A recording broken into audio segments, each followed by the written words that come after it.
wabarakatuh. Nama saya Aprilia Lipiani, NPM 1911070013 dari Program Studi Pendidikan Anak Usia Dini, kelas E semester 3. Di sini saya akan memaparkan biografi dan pemikiran filsafat dari Al-Razi. Al-Razi adalah filosof muslim terkemuka yang muncul sesudah Al-Kindi. Nama lengkapnya Abu Bakar Muhammad bin Zakaria Ar-Razi. Ar-Razi dikenal sebagai dokter, filsuf, kimiawan, dan pemikir bebas. Al-Razi dilahirkan di Rey yang merupakan bagian selatan kota Teheran, Iran, yaitu pada hari pertama bulan Sa'ban sekitar tahun 250 Hijriah atau 864 Masehi. Di kota Rey ini, ia belajar kedokteran kepada Ali ibnu Ra'ban al-Tabari pada tahun 192 sampai 240 Hijriah atau 808 sampai 855 Masehi. Belajar filsafat kepada Al-Balkhi, seorang yang senang mengembara, menguasai filsafat dan ilmu-ilmu kuno. Ia juga belajar matematika, astronomi, dan sastra kimia. Al-Razi adalah seseorang rasionalis murni yang menitik tolakkan seluruh pemikiran dan kecenderungannya kepada kemampuan rasionalnya. Dalam setiap momen belajar, Al-Razi selalu mengingatkan murid-muridnya untuk tidak melecehkan peran fungsi akal.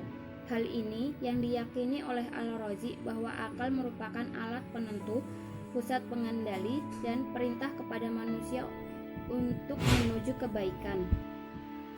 Al-Razi memiliki kecenderungan empiris dalam memandang keseluruhan filsafat.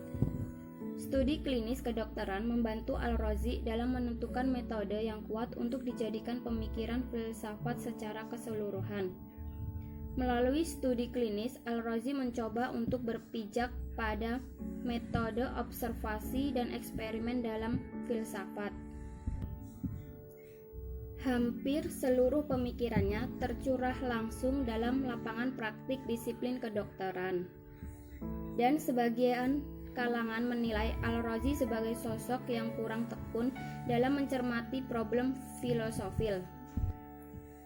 Namun demikian, filsafat Al-Razi cukup Aristotelian dan hal ini terbukti dalam pandangannya tentang jiwa sebagai substansi dan akal sebagai piranti jiwa yang pernah dilontarkan.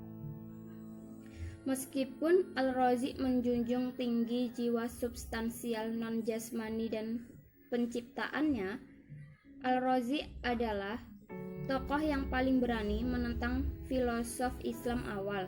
Menurutnya, untuk menjadi seorang filosof, seseorang tidak harus masuk ke dalam sekte atau mazhab tertentu dan tidak perlu berlebihan dalam mencontoh tindakan dan gagasan si pimpinan sekte atau mazhab tersebut. Al-Razi melihat perselisihan yang terjadi dalam filsafat bukan tempat ideal bagi persemaian pengetahuan dan peluang-peluang kemunculan intelektual. Atas dasar ini, Al-Razi memilih pemikiran bebas sebagai jalan pengetahuannya daripada konsensus. Pemikiran bebas dijadikan sebagai kunci pembebasan jiwa. Dengan tegas, ia menyatakan bahwa mampu berpikir sendiri. Mereka tidak membutuhkan pimpinan atau bimbingan untuk menuju kepada mereka jalan kehidupan. Dan saat ditanya bagaimana sikap filsafat terhadap iman dalam kasus agama dan wahyu, Al-Razi menjawab, bagaimana mungkin seseorang dapat berpikir secara filosofis sedangkan ia mengikat diri pada cerita-cerita kuno yang ditegaskan atas dasar kontradiksi, kebodohan yang membandel dan dogmatis. Baiklah, itu tadi merupakan pemaparan dari biografi dan pemikiran filsafat Al-Razi. Sekian dari saya. Wassalamualaikum warahmatullahi wabarakatuh.